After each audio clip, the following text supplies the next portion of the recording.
जय Hind. Indian council of agricultural research के अनुसार मिट्टी जो है भारत में 8 प्रकार के निर्धारित की गई है, जिसमें कि हम लोग अगले वीडियो में 3 नंबर मिट्टी तक हम पढ़ चुके हैं, मतलब कि काली मिट्टी तक हम लोग पढ़ चुके हैं। अब स्टार्ट करते हैं 4 नंबर से, जो कि कौन सी मिट्टी है? लेटेराइट मिट्टी। कौन सी मिट्टी? लेटेराइट मिट्टी के बारे में हम लोग पढ़ते हैं। तो लेटेराइट मिट्टी क्या है? लेटेराइट मिट्टी जो है ये एक ग्रीक भाषा की, एक लैटिन भाषा की सबसे उत्पत्ति हुई है। लेटर माने होता है ईंटा, ईंट। लेटर माने क्या होता है? ईंट। तो ये लेटर से ही लेटेराइट की उत्पत्ति हुई है। तो जिस तरह होता क्या है, जिस तरह कच्चे मिट्टी के, गीले मिट्टी के ढेले को पका करके ईंट बनाया जाता है, तो उसी प्रकार क्या होता है? उष्ण कटिबंध, मतलब कि ज्योग्राफी भाषा में उष्ण को गर्म बोलते हैं, जहाँ सालों भर तेज धूप पड़ती रहती है विषुवत रेखा क्षेत्र में, उष्ण कटिबंध क्षेत्र में। तो उस क्षेत्र में क्या होता है कि उस क्षेत्र में धूप जो है सालों भर पड़ती रहती है और तेज धूप पड़ती है, और वहाँ वर्षा भी बहुत अधिक होती है। तो उष्ण कटिबंध क्षेत्र में जहाँ पे 200 सेंटीमीटर तक वर्षा होती है, तेज वर्षा होती है, वहाँ क्या होता है?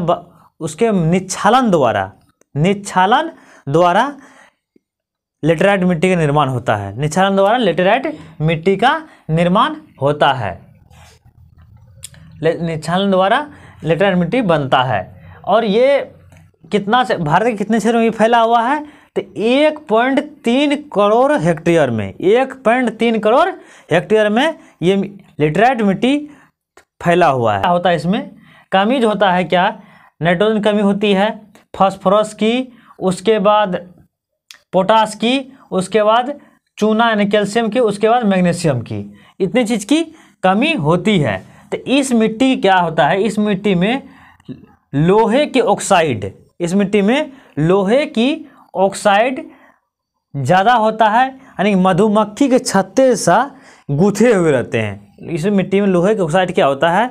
मधुमक्खी के छत्ते के समान गूथा रहता है। जब इस पर पानी पड़ता है तो इस मिट्टी का रंग क्या हो जाता है? काला हो जाता है। क्या हो जाता है? रंग क्या होता है? काला हो जाता है, रंग इसका काला हो जाता है। और अगले नंबर पर आता है शुष्क या मरुस्थलीय मिट्टी। अगला नंबर क्या आता है? 5 नंबर में शुष्क या मरुस्थलीय मिट्टी। ये मिट्टी क्या होता है? ये मरुस्थल क्षेत्र में पाया जाता है, यानी कि जहाँ पे शुष्क यानी कि सूखा वो क्षेत्र है, या तो अर्ध सूखा क्षेत्र या अर्ध सूखा क्षेत्र में इस मिट्टी का निर्माण या विकास होता है। तो इस मिट्टी को हम रेतीली मिट्टी भी कहते हैं, जो कि ये रेगिस्तान में पाए जाते हैं। ये कहाँ पाए जाते हैं? रेगिस्तान में मरुस्थल मिट्टी, जहाँ मरुस्थलीय भूमि है वहाँ इस मिट्टी को पाया जाता है। इसमें बालू की मात्रा सबसे ज़्यादा होती है।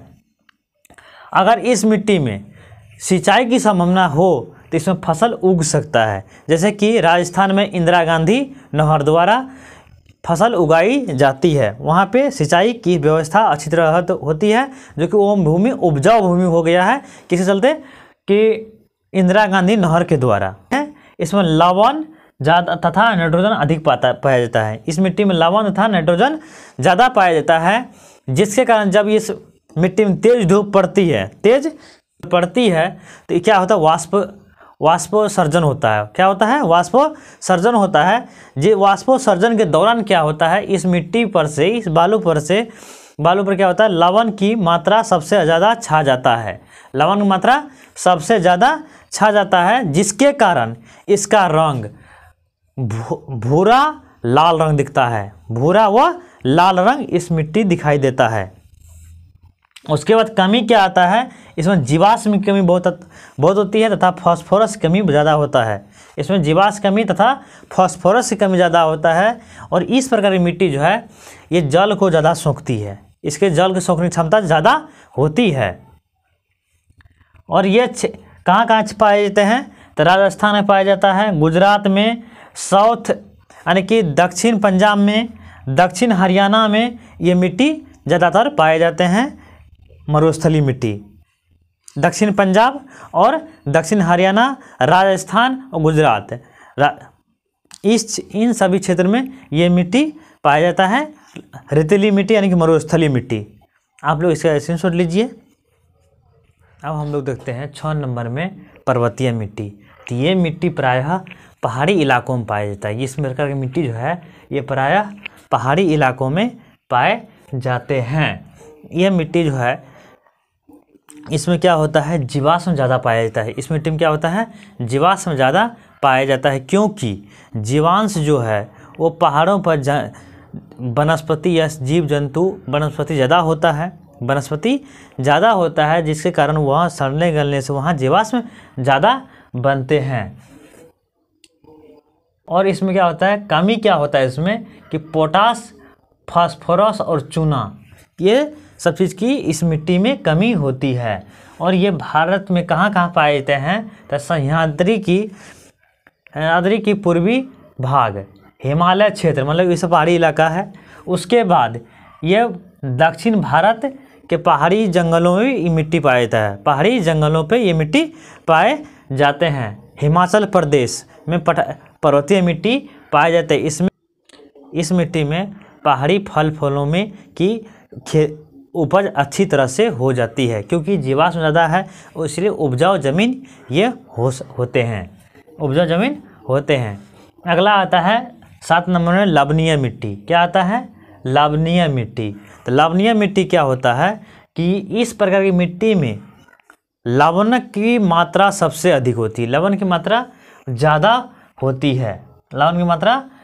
होती है, जिसके कारण इस मिट्टी को लवणीय मिट्टी कहा जाता है। इस मिट्टी को क्या कहते हैं, लवणीय मिट्टी कहते हैं। इसमें ज़्यादा पाया जाता है सोडियम, मैग्नीशियम, चूना की यौगिक, यानी कि चूना जैसे यौगिक। उसके बाद इस मिट्टी में साधारण नमक पाया जाता है, NaCl, सबसे अधिक मात्रा में यही पाए जाते हैं। उसके बाद कार्बोनेट पाए जाते हैं। उसके बाद क्या पाए जाते हैं, कार्बोनेट पाए जाते हैं। कभी कभी मिट्टी क्या हो जाता है, ज़्यादा कार्बोनेट से क्षारीय हो सकते हैं। ये भारत में ये क्षेत्र कौन कौन क्षेत्र में पाया जाता है, तो क्या ये मरुस्थलीय क्षेत्र में पाए जाते हैं, राजस्थान, गुजरात, पंजाब, हरियाणा, यूपी, मध्य बिहार, इतने क्षेत्रों में ये भारत में पाए जाते हैं। कहाँ, राजस्थान, गुजरात, पंजाब, हरियाणा, यूपी और मध्य बिहार में इस प्रकार की मिट्टी पाए जाते हैं। इस मिट्टी का दूसरा नाम इसको ऊसर भी बोलते हैं। क्या बोलते हैं, ऊसर, रेह, तथा इस मिट्टी को बंजर मिट्टी भी कहते हैं, जिसमें इसमें खेती नहीं की जा सकती है। इसमें फसल की उपज नहीं होती है, क्योंकि ये लवणीय मिट्टी है, इसमें किसी भी प्रकार का फसल नहीं उगता है, ये बंजर भूमि होते हैं। आप लोग इसका स्क्रीनशॉट लीजिए। लास्ट मिट्टी जो होता है वह दलदली मिट्टी होता है।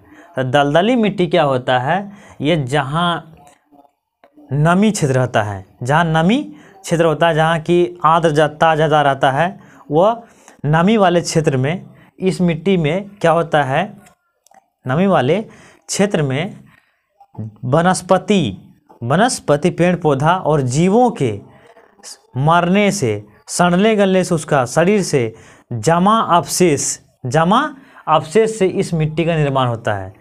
माने कि जीव जंतु के सड़ने गलने से और उसका अवशेष जो बच जाता है, उस अवशेष को जमने से, यानी जमा होने से दलदली मिट्टी का निर्माण होता है। इसे जैविक मिट्टी भी कहा जाता है, क्योंकि जीव जंतुओं के अवशेषों से मिलकर से इस मिट्टी का निर्माण हुआ है, इसलिए इस मिट्टी को जैविक मिट्टी भी कहते हैं। इसे दूसरा नाम पिटामय मिट्टी भी कहते हैं। क्या कहते हैं, पिटमय मिट्टी भी कहते हैं। इसमें क्या होता है, जीवाश्म ज़्यादा पाया जाता है। जीवाश्म से क्या होता है, ज़्यादा पाया जाता है।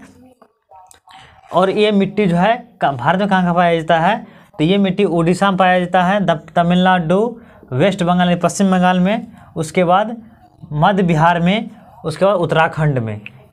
भारत के इतने क्षेत्रों में ये दलदली मिट्टी पाई जाती